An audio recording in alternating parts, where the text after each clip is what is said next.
everybody. Good to see you. Thank you. So I do want to also, I know we've clapped and all that, congratulate those who've been baptized. Let's do it again. Why not? Let's, and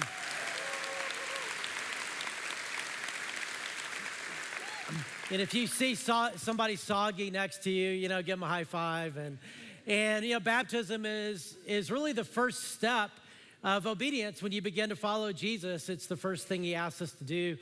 And if you have yet to do that, or maybe you're new to Christianity, or maybe you just have never done it and you would like to take that step, the next one is in November. So you can sign up for that online. You can sign up for that on the app. You can go in the hub at your campus and do it that way too. And whatever next step, there's always a next step when you follow Jesus, because he doesn't stay still. So he walks us into a whole new future.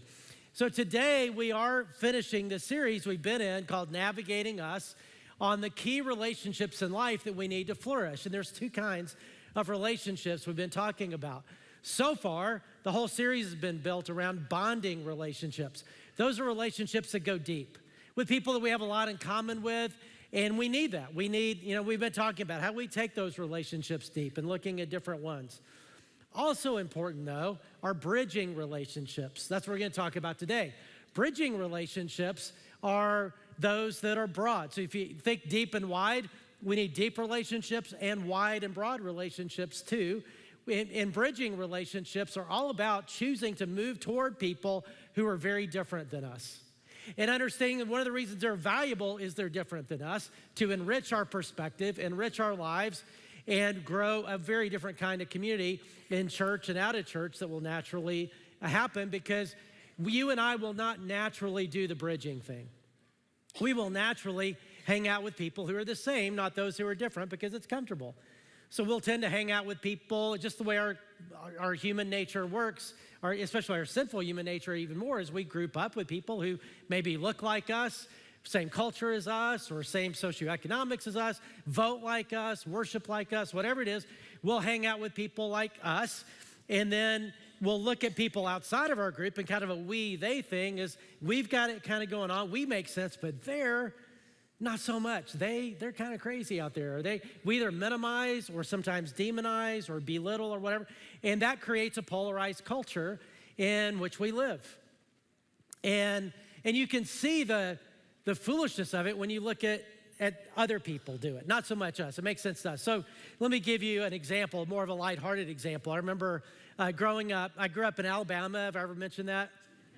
And and growing up in Alabama, there is a rivalry there, Alabama, Auburn, and it runs deep.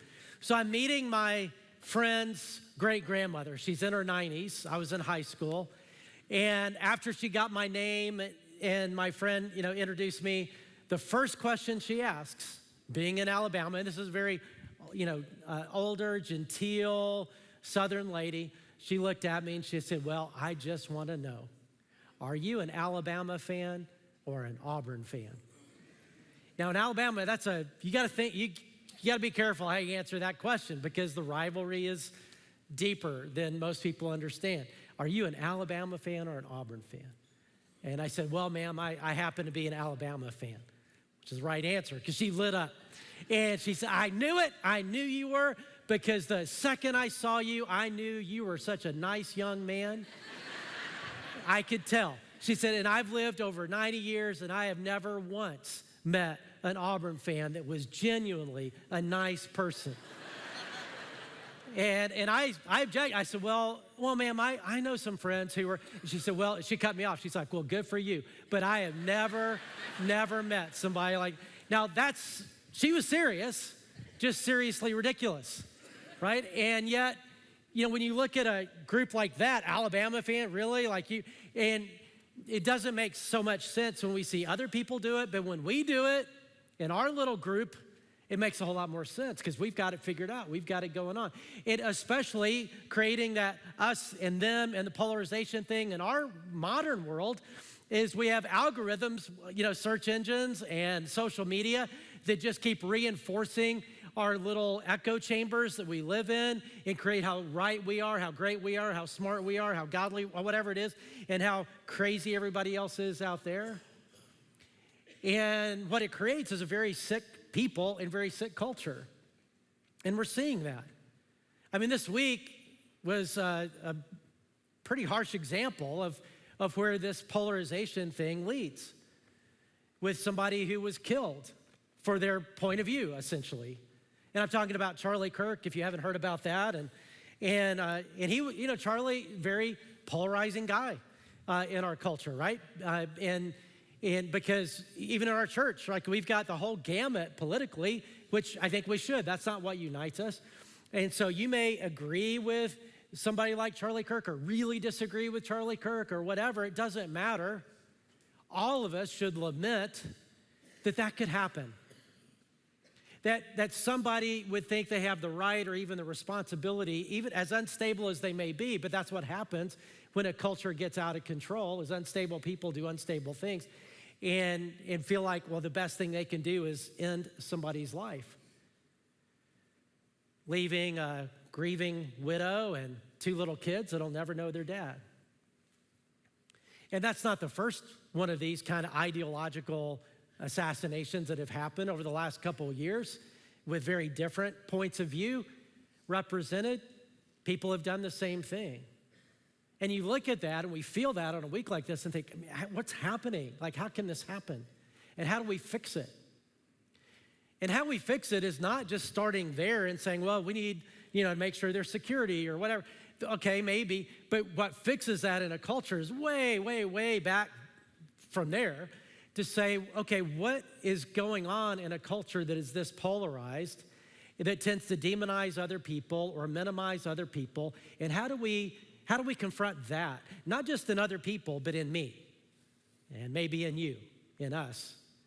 Because all of us as sinful human beings will tend to do this. And so today is what we're going to talk about, because I think all of us want to contribute to a better world, and all of us want to be better people. But for those of us who are Jesus followers, for those of us who are Christians, this is not optional. This is part of what we sign up for. We sign up to live in this world like Jesus lived in this world. And what he did was build bridges to people who are different than him, relational bridges. He moved toward the other, not away from the other, to the point that they were no longer the other, but they had a relationship. And it doesn't mean he agreed with everybody. That's not the point of this. But we can actually respect those that we disagree with and not contribute to polarization.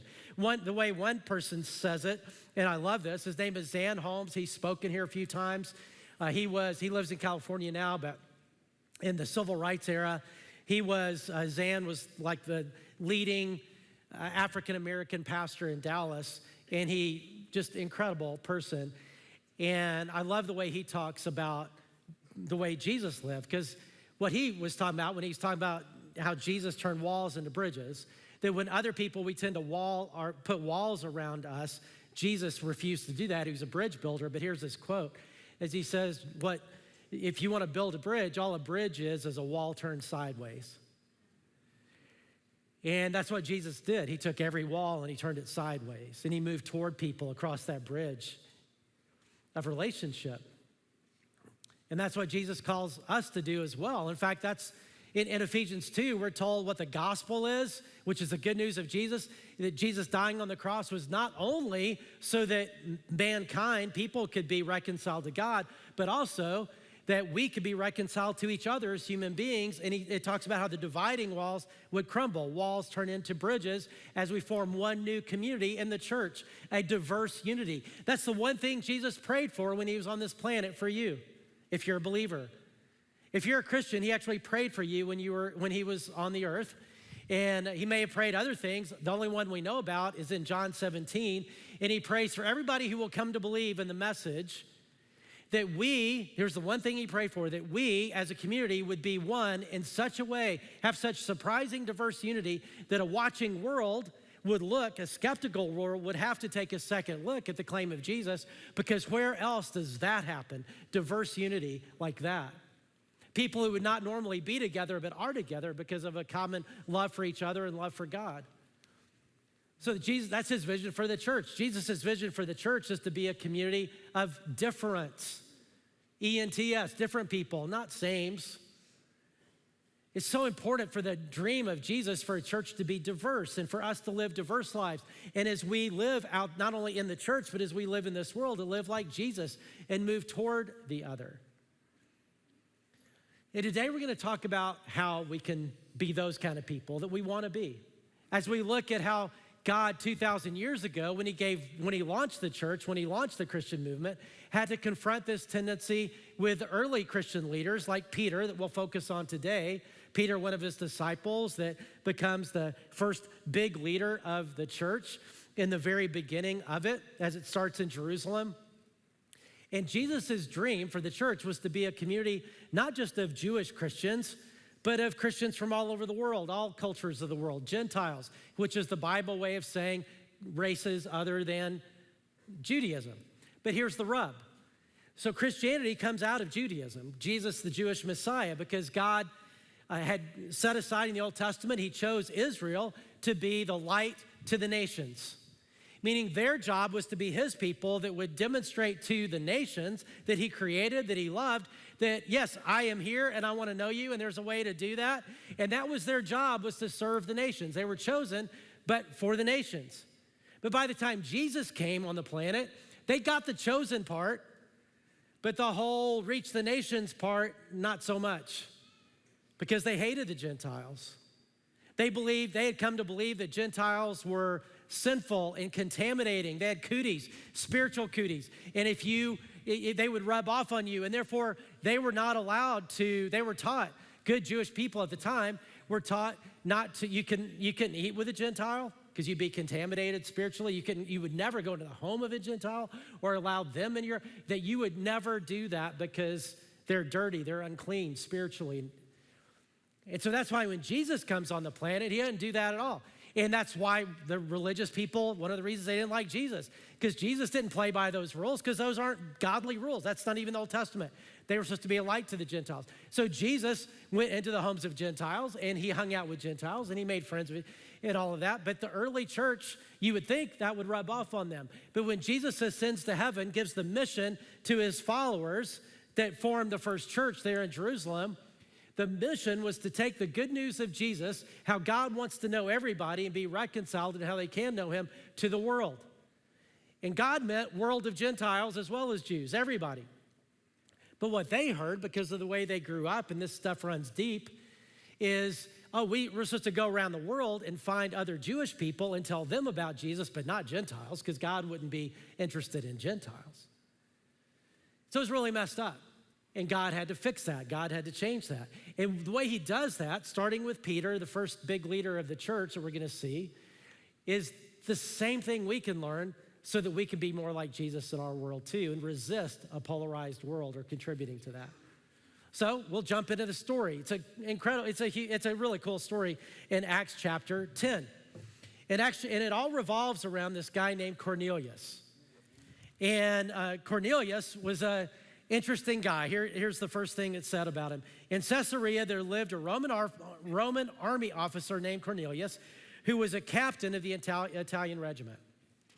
Now, 2,000 years ago, if you were Roman and you heard him as a category, a Roman army officer and a particular kind of centurion, which century 100, they led 100 troops, they were highly respected.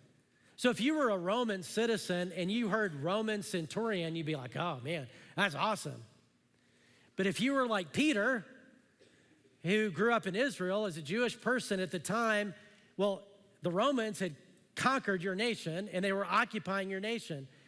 And so when you heard Roman, you heard spiritually unclean, debauched, sinful, terrible, contaminating. And when you heard Roman centurion, even worse, like violent monster. That would have been what would have come into Peter's head and any of his friends' head when you thought about a Roman centurion. But that's not the way he was at all. He defied the stereotype. Here's what's said about him next. He was a devout, God-fearing man, as was everyone in his household. He gave generously to the poor and prayed regularly to God. He wasn't the violent, sinful, horrible monster. He was a godly, devout person. His whole household was devout. They lived in these big households. So it was like 50 people, 60, 100, we don't know. But he had led his family in such a way that they were all devoted to God. And he wasn't, as far as we can tell, a proselyte. That was a way that Gentiles could become Jewish with all this elaborate stuff and then became a Christian.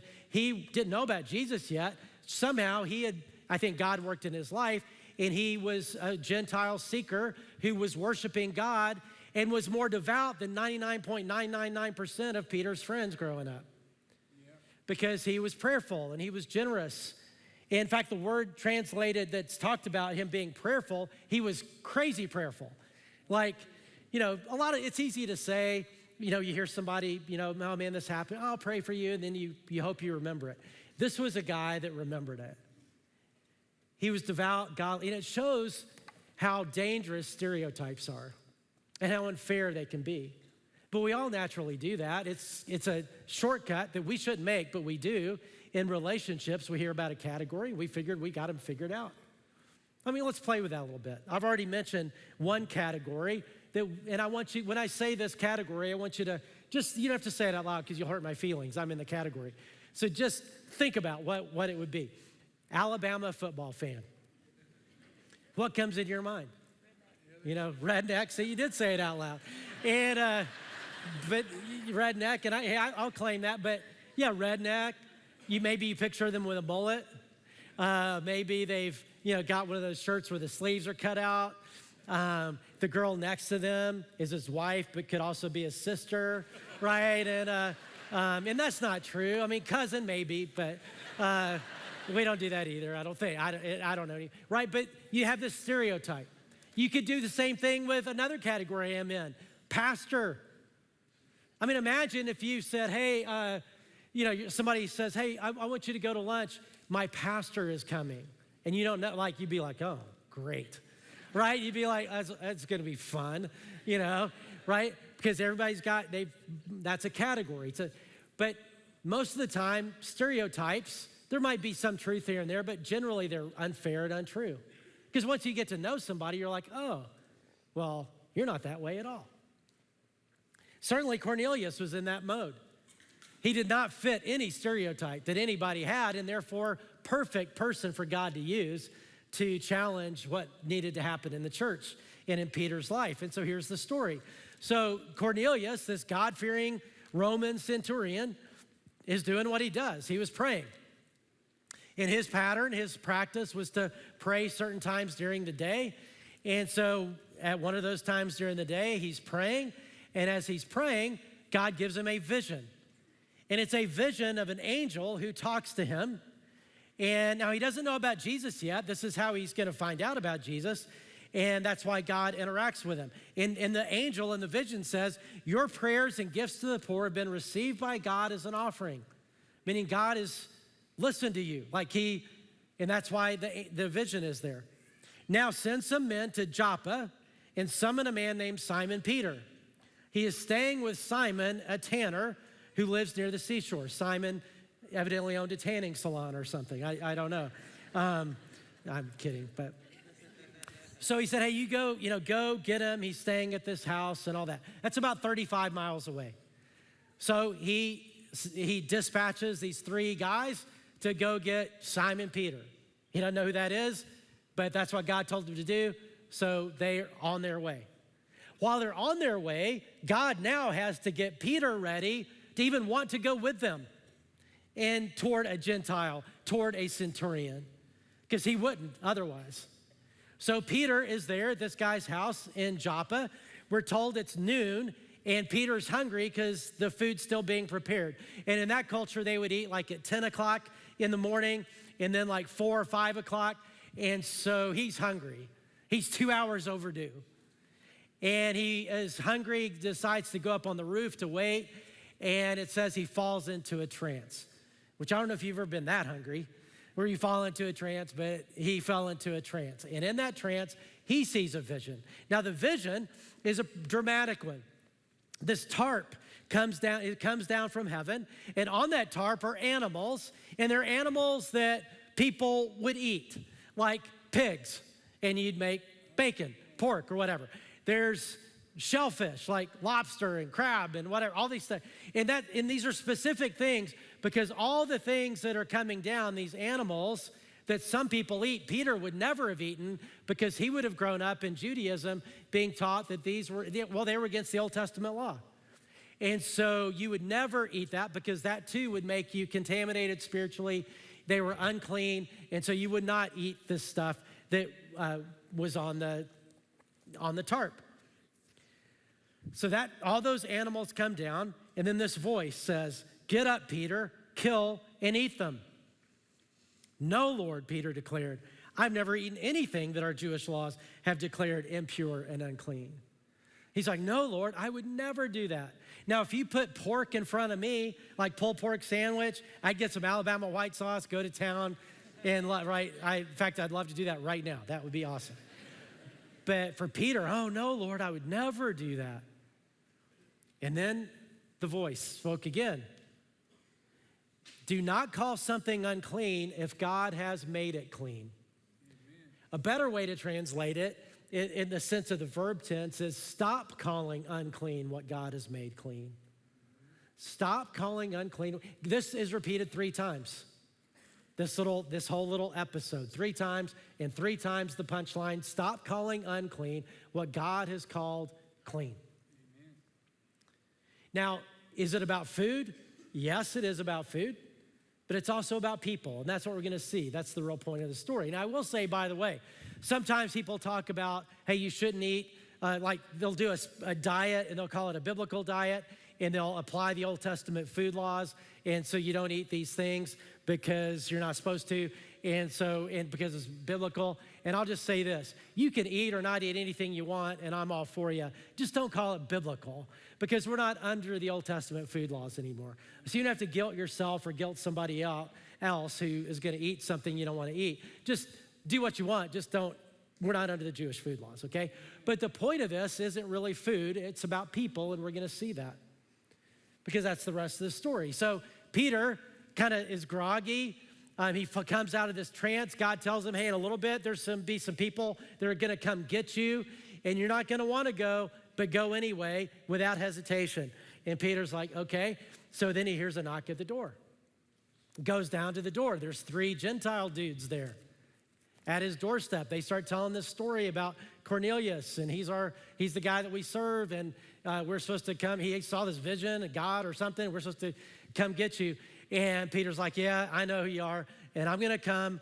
That's a 30-mile trip, so it's kind of late. So he invites them, these 3 Gentile guys, to stay in his house that night, which was a big deal. Now, that's not as big a deal as going into the home of a Gentile 2,000 years ago for somebody like Peter, but that was still a big deal because they would have eaten, and you didn't eat with Gentiles. So it was already being stretched. But the next day, they travel to do the 30-mile trip and travel, and Cornelius, it says in verse 24, was waiting for them, and had called together his relatives and close friends. As Peter entered his home, Cornelius fell at his feet and worshiped him. But Peter pulled him up and said, stand up, I'm a human being just like you. He probably thought he was some kind of angel or something. And he's like, no, I'm just a human being. So they talked together and went inside where many others were assembled. So he invited his friends, he invited his family. There's, 100 people here or something are there waiting for him. And Peter walks into his house, which for us, when we read that, who cares? He walks into a house. And he walks into the home of a Gentile, which we hear that, and most of us are Gentiles.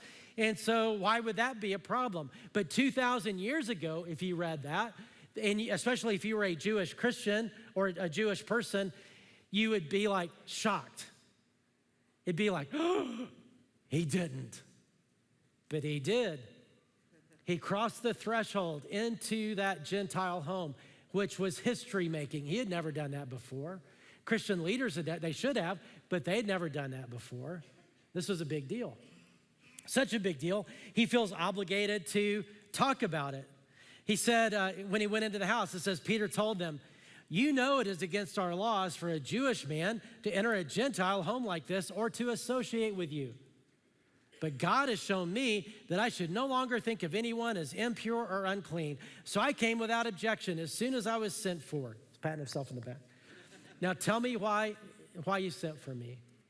Now imagine this. Imagine if you invited somebody to your house, and when they came in, they said something like that. Said, you know what? I don't know if you realize it, but people like me, really, it's a real shock that I would even come into a house of somebody like you. I'm not supposed to even associate with you because I've been taught all my life, you're impure and unclean and disgusting and nasty and gross.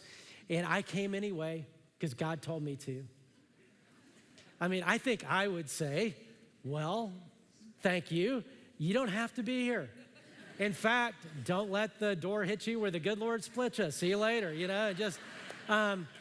but Cornelius and his friends are more gracious than that. And they have this conversation. And it's really cool because Cornelius and his household and all these people there, all of them come to know Jesus. They begin a relationship with Jesus. Now remember, the whole mission was for this to happen, right?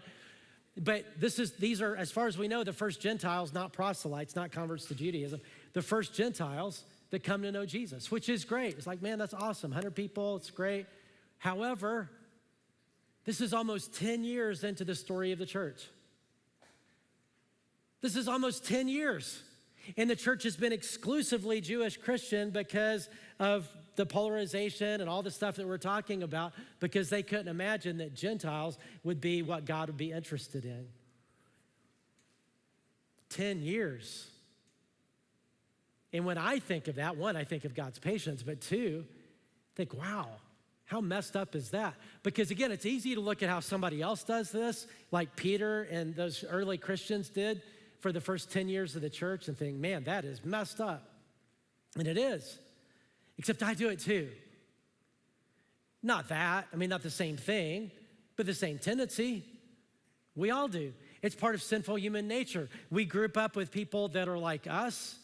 We kind of reinforce that and in our little echo chambers, which builds up our ego as we begin to look at other people and think of other people as just kind of weird or ruining everything, or they don't get it, or they're silly, or they're stupid, or they're ungodly, or they're messed up. Whatever it is, we minimize or sometimes even demonize. Just human nature, it's not good, sinful human nature does that. And yet what we're talking about is, no, we want to live like Jesus, who didn't do that. And so how do we do something different?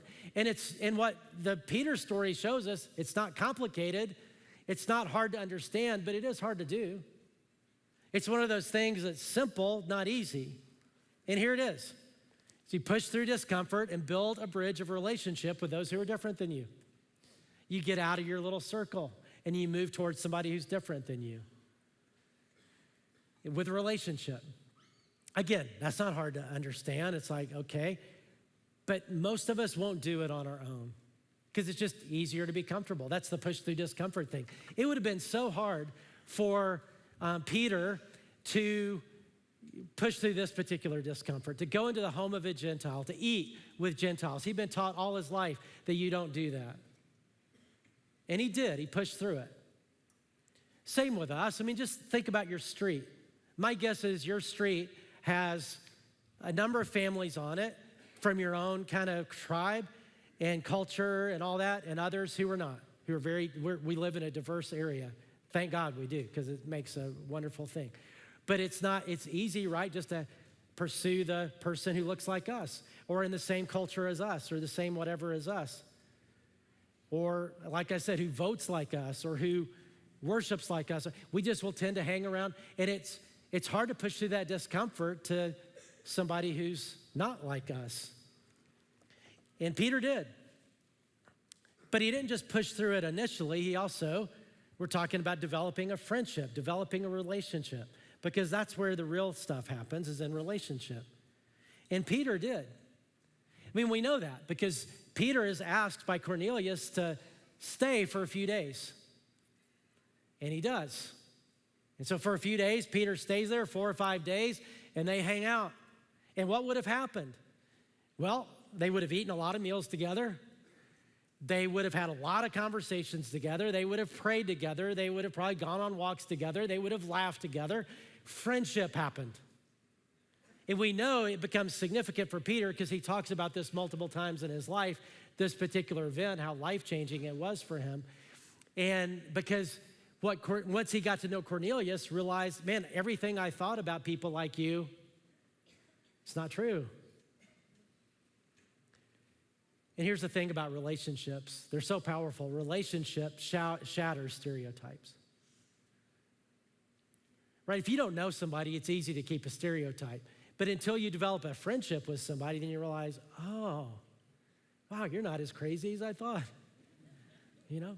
Like when I wrote Rebranding Christianity, I wrote it with 2 other people who did these case studies, and they were branding experts. But one of them, not a Christian, and from a political perspective, is very different than me. And as I've gotten to know him over the last 25 years, it's been an incredibly important relationship because he comes at things from a different perspective. And yeah, we disagree about some things, but wow, I respect him. He's smart, and he has a lot of character, and he believes what he believes because he is smart and has a lot of character. And it still may be different here and there than what I think, but it has enriched my life because of the fact that he's different.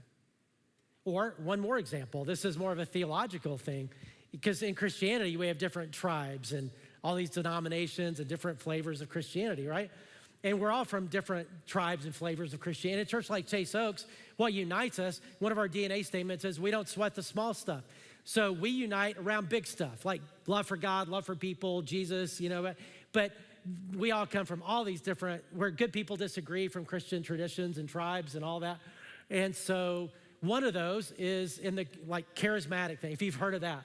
And I don't mean charismatic like a person who has a big personality. Charismatic is a wing of Christianity. Some of you are in that wing or from that wing. And basically what that means is there are certain gifts in the New Testament, spiritual gifts, enablements from God that are unique, that people disagree. Do they still exist or not? Like speaking in tongues or prophecy, things like that. And some people say, oh no, those don't exist anymore. Some people say, no, they do. In fact, they're really important. Some people are somewhere in between. Some people don't care. There's everything, right? Even in this church. So for me, when I became a Christian in high school, I became a Christian with a group of people, a church that was definitely not charismatic, like anti that. Like, oh no, those people are crazy. They're not good thinkers. They're not good theologians. They're just emotional. That's what I'm not saying I agree with that. You understand? Don't go out and quote me saying that, but that's what I grew up with, okay? So I became a pastor right after seminary, helped start an organization that worked with a whole lot of churches to develop leaders. And that got me invited, even though I was very young, got me invited to a gathering of Christian leaders and denominational leaders of all kinds of churches. And one of those, there was a 3-day retreat where we'd spend time with each other in the same resort, little thing. I was seated next to this guy named Todd Hunter, who was a key charismatic leader in our country. And I knew enough to know he was a good guy and really smart and all that, so I was curious about him. And again, I was coming from my narrow little perspective. I thought I had him all figured out until I got to know him. And here's how that happened. So Todd was the head of the Vineyard movement. You may see Vineyard churches. Some of you are from Vineyard churches. And it's a movement of churches all around the country that God's used in big ways to do a lot of cool things. And he was head of that movement, but it is a charismatic movement. So it made me wonder, especially because this was 1994. And in 1994, there was some weird things going on. There were some wonderful Vineyard churches. There were a few that were really out there and got a lot of notoriety. This was in 1994, it was called the Laughing Movement or the Toronto Blessing. These churches in Toronto where evidently the Holy Spirit was coming on them, God the Holy Spirit in a way, where people would start all the way through the church. Imagine coming to a church like this, and everybody would start laughing uncontrollably, or not everybody, but a lot of people, and the people who are open to the Spirit, so to speak, would start laughing uncontrollably for hours, couldn't stop, which is a lot more fun than some other options. They weren't crying, but still they were laughing, and then some barking like dogs or making pig noises, all these different things going on. And then people would get stuck to the floor. They called it Holy Ghost glue, and they couldn't get up and be flapping around laughing, and that was the manifestation of the Spirit. So that was going on in his, like this was part of his movement, and here he is. And so I said, so Todd, help me understand that. Because can you tell I was skeptical? And he said, well, yeah, I know, that. You don't know these people. I do, and it's messed up. He's like, it's manipulative. It's not healthy. It's not great. We're trying to figure out as a movement what to do with it. A few months later, they actually kicked him out of the Vineyard movement because they didn't think it was legitimate as they looked at it. I mean, God can do what he wants, but as they looked, they were like, yeah, we don't think this is our thing. I was like, okay, that's interesting. And then the more he talked, the more I realized, hey, this is a very deep theological thinker, deeper than me. He was a lot more advanced. I mean, I was really young, really new. He'd been doing this a long time and realized, oh, I thought I had everything figured out. Maybe I need some humility here. And so I began to just ask him questions about the nature of the Holy Spirit from his perspective and how we relate. And for example, I said, hey, look, in your world, when somebody comes to you and says they have a word of prophecy for you that God has given them, how do you handle that? Because that's heavy, word of prophecy. How do you say no to that? How do you know if it's legitimate? How do you know if it's really from God? Well, how do you handle that? And he said, oh, well, let me ask you this. If somebody comes up to you in your setting and says, hey, I've been praying about this, and I really believe God wants me to share something with you, and you can do what you want with it, but I just want to be faithful, and I just need to share this. How would you handle that? And I was like, well, it depends on the person. I'd consider this source. If they were a person I respected and knew had some maturity underneath them, man, you better believe I'd listen to that. I'd take it to God in prayer, probably talk about it with some other people to get perspective. And he said, bingo, that's exactly what I would do if somebody said they have a word of prophecy. It's the same thing. What I call a word of prophecy is what you call, hey, God, I think wants me to say something to you. I was like, oh, okay, well, that's not as weird as I thought. And it just kept going. We talked till 2:30 in the morning. And he was so gracious. And it was so helpful to me because he was different.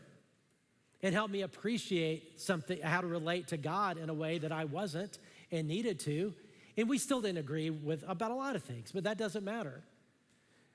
What mattered is I became way better because of somebody who was different and willing to relate to me. That's what Jesus people do. Is we actually value bridging relationships, value people who are different than us, and have humility in that. And so let me just ask the question, like if we're gonna resist polarization, if we're gonna live like Jesus, then let me just ask this question of all of us, how same is your circle? I mean, if his vision is a community like in church of difference, not everybody the same, but a diverse church, how diverse is your world? How diverse is your relationship, or how same is it? Because it's easy to be same. It's natural to be same. But how diverse is it? When's the last time you moved towards somebody who was very different? And so let me encourage you to diversify your circle. I was talking to somebody early in another service who, longtime Chase Oker, very mature, godly guy I've known forever. And he's like, hey, here's what I'm gonna do with this. I'm gonna pursue 4 people who are different in 4 different ways. He already knows the people. But he said, I'm gonna do it differently than I've done in the past. Because he said, I tried this a year or 2 ago, and with a smaller, just a couple people. But he said, what I realized is actually ruined the relationship because I went, not with humility, I went as the expert, the smart one, the one who's got it all figured out, to be like a blessing to these people, as opposed to being a learner and being blessed and being teachable. He said, so I look forward to going and doing it differently, which is a great word. Now, if you do this, don't be surprised if 2 things happen, because that happened with Peter. 2 things. One is, don't be surprised if something cool happens. It may not be as dramatic as Peter and Cornelius and 100 people coming to know Jesus and like, wow, that'd be incredible. That could happen, I guess. But don't be surprised if you don't walk away thinking, man, that just like the conversation with Todd and me or whatever, that was way cooler than I thought. Don't be surprised if that happens. And don't be surprised if people in your tribe criticize you for it and don't understand what you're doing, think you're compromising or something like that. That's what happens with Peter. When Peter goes back to the church in Jerusalem, and here's the first Gentile converts to Christianity, you'd think they would throw a party, but here's what happens. It says when Peter, Acts 11, when Peter arrived back in Jerusalem, the Jewish believers criticized him. You entered the home of Gentiles and even ate with them, they said. You did what?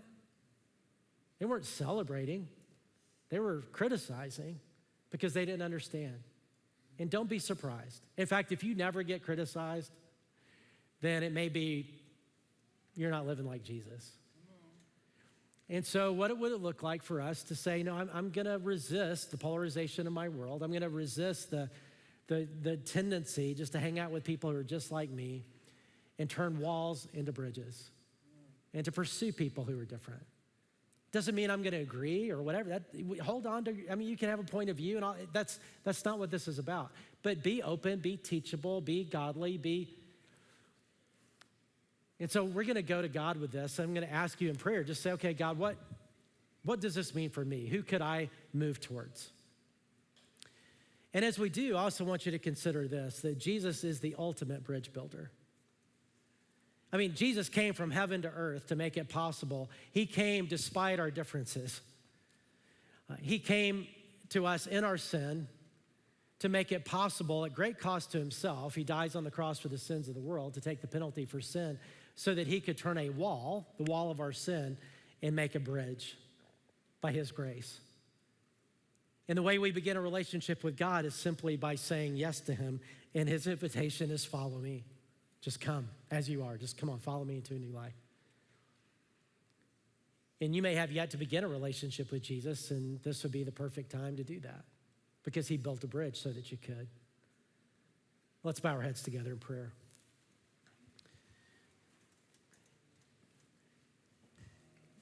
And for some of you, this may be your time to begin a relationship with God and realizing that he doesn't want there to be a wall between you and him.